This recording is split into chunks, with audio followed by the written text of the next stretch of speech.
Hey everyone, Leanne here from Kingdom Bloggers. So we are winding down to the end of 2023, and I know many of you have experienced so many frustrations over this past year.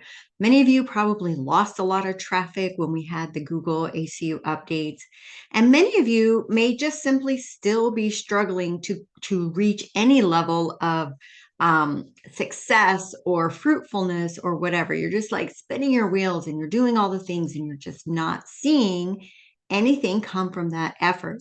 So now is the time to really like sink in, sit down, formulate a plan for 2024 so that you can actually start seeing fruitfulness come from all of your work.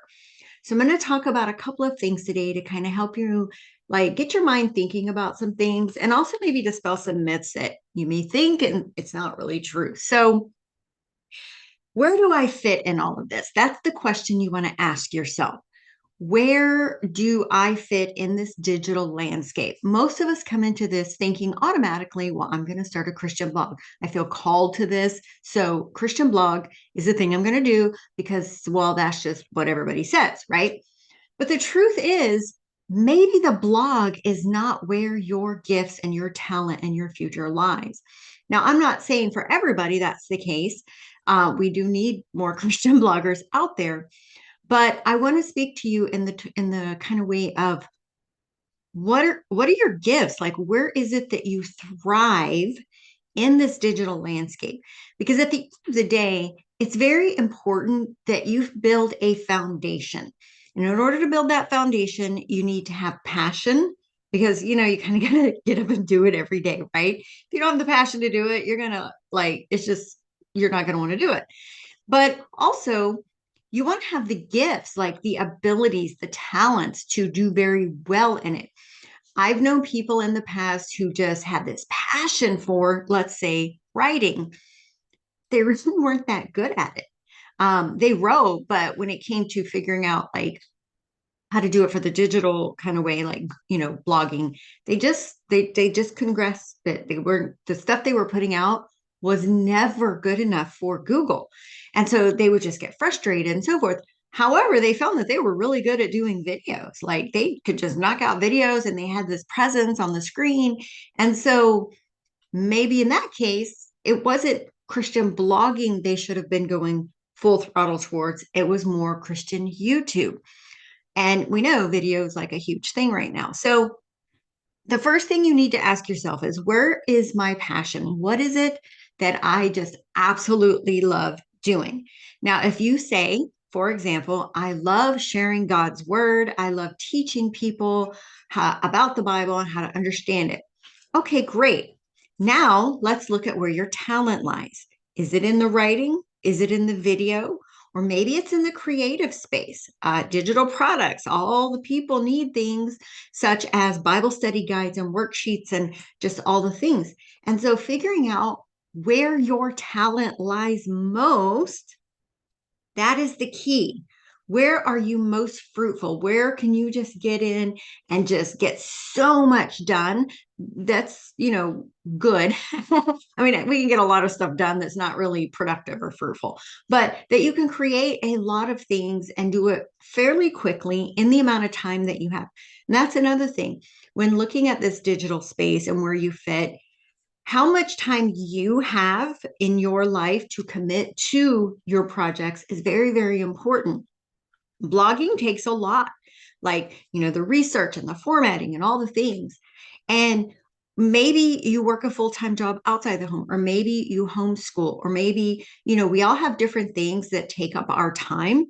And some of us, like myself, I do this full time. So I have all day to do this. But many of you only have maybe 1 or 2 hours a day, if that, or maybe a couple of hours a week at most.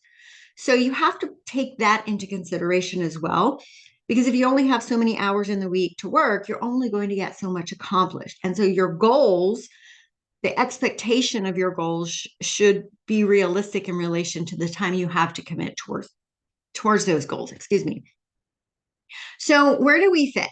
So the pretty much the basic places that we have to choose from are the blogging. So writing a blog, building the blog, learning WordPress, doing all that, and then doing the research to write content that serves our audience. But video is huge, y'all. If you can get past the whole, I don't want to see myself on camera, or maybe you're way past that and you're just like, I'm like, whatever, I love doing videos on social media and everything, then maybe YouTube is where you need to focus your foundation this year. YouTube videos are so easy to create. You don't need this elaborate setup. You need a camera, you need a good microphone, and some good lighting. I think my ring lights cost like $20 on Amazon. My microphone was probably $60. And my camera, because the one on my computer wasn't that great, was about 50 bucks. That's it. This is new. If y'all see my older videos, my first videos when I got started, there was nothing back here. It was so ugly. You could put a drop cloth. You could get a curtain to put on the wall if it's really ugly. Don't overthink it. People are here to listen to the content. They really don't care about all this stuff. So maybe video is where you see yourself in the coming year. Of course, you still need to do your research because there's no point in making videos on topics nobody's looking for. But as it pertains to Bible study and spiritual growth, instead of writing it, typing it in the blog form, put it in video where you're explaining, you're breaking down Bible verses, things like that, helping people understand how to apply it to their life, doing reading plans and so forth. So there's so many places in the video realm that you can take what you thought was supposed to be a blog, but put it in video format. The other areas include digital products. I mentioned that before. Some people are just amazing. They can get in there in Canva and just knock out all these amazing things, worksheets and templates and things like that. So maybe you have a knack for making like Google Sheets, like spreadsheets, like all the formulas and things like that. There's a market for that stuff. Maybe you are just really creative in creating worksheets, maybe stuff for children, homeschool, Sunday school. Maybe you're a Sunday school teacher who makes all your own lessons. Well, why don't you put that in Canva and then sell them on Etsy so other ministry leaders can find low cost products that they can then use in their churches or their homeschools or whatever. So the digital product area is huge. It's a huge market that you can do without a blog or YouTube. Now, of course, if you have the blog and YouTube, that will just kind of drive more traffic to it. But if that's your jam, then do your jam. Don't think you have to do all the things in order for your jam to work. Now, of course, y'all have known if you follow me for any amount of time, I've talked about your blog as the foundation, but I'm really speaking to those who are wanting to build a blog, to build the blog before they add all the other pieces. Like all the other pieces are great and they're building blocks, but you can't build, the top floor until you've built that cement foundation of your home, right? And so don't get the confusion as, well, I thought you said, one or the other. If you're going to build a blog or if you're going to build a YouTube, you need to build that before you start worrying about all the extras, all the email lists and all the different things. Build your foundation. But if you don't want to do blog or video or any of that, then digital products is a great alternative that is very, very fruitful. Here's another thing. Aside from you selling it on Etsy and things like that, you can also put them on places like Gumroad and then have all the other Christian bloggers promote your stuff, like be an affiliate for it. That's where I make the majority of my income from my products is actually through my affiliates for my Bible studies and things like that. So digital products are great.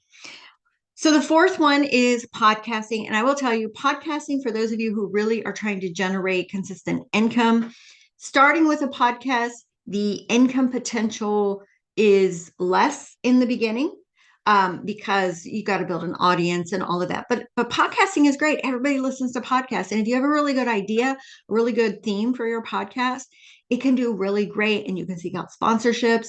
But just know that podcasting from a financial side will probably take the longest to see consistent monthly income come in. However, you can do digital products and other things to go along with it. I have a podcast. I've actually been kind of slacking on it. I've actually repurposed the majority of my YouTube videos because I record on Zoom. So I get a video and an audio file. And so I just took all those old audio files edited them a little bit, and then published them as podcasts. So you could actually do the podcast along with your YouTube channel. Again, there's so many places out here. But what I want you to take from this video of me just going on and on and on is this. Figure out where your talent lies. Don't think you have to be doing all the things in order to be successful. Now you may say, well, Leanne, you're doing all the things. Yes, I have 3 websites. I have a YouTube channel. I have digital products. I have a course platform, and I have a podcast now. But I didn't start all those in the beginning, y'all. If you follow me for any amount of time, you know I just had the one website forever. And it wasn't until about 2 years ago that I started adding the extra pieces, including the email list. I didn't start YouTube really. I mean, I had YouTube to create videos for my courses, but they were all private. My actual YouTube channel that you're watching this video from, I didn't start that until about a year ago. Like maybe, what are we, 23? I think I started in early 2022, maybe late 21. So it's been within the last less than 2 years that I started my channel. The podcast I just started this year. So yes, I have all the things, but I added them at the right time. I didn't do them all at once. And I also knew where my talent lies in the beginning, and I only focused it in those areas. And then as that grew, I was able to hire help to fill in the areas that I wasn't that good at. So that's where I encourage you. Focus on where you have the most talent. And as you look into 2024, instead of just spinning your wheels, doing the same things you've been doing, reassess your plan. Maybe blogging's not for you. And I know this is weird because I teach blogging, so I should want more people to start a blog. And yeah, it would be great. But what I really want is for people to figure out what their talent is, what their God-given gifts and talents are, and figure out how to utilize that for maximum reach, maximum fruitfulness. Because at the end of the day, when you're fruitful, you feel better about yourself. You feel like you've accomplished things. And so if you're working in an area that's maybe not your talent, maybe not your jam, you're not going to get those feelings. And I want y'all to have the feelings, y'all. And I want you to be fruitful in 2024. So, anyway, that's all I have to say for this week. I would love to hear your feedback. Drop a comment below, or of course, hop over to the Facebook group. But again, stop spinning your wheels trying to do all the things and stop trying to force something that just isn't meant to be. Find your talent, figure out what it is. And we all have a talent. I don't care who you are. Every single one of us has been given at least one gift. That's in the Bible, y'all. We've all been given specific gifts and talents, and we have to figure out what those are so that we can start using them for God's purposes. But then we will also reap the blessings of the fruitfulness that comes from that. So, anyway, that's it, guys. Have a great rest of your week. Happy holidays. I'll be sending one more email out this week or this month, and then I'll take my hiatus for the end of the year to recoup and regroup for my own purposes. So that's all. Have a great week. Bye, guys. Love you.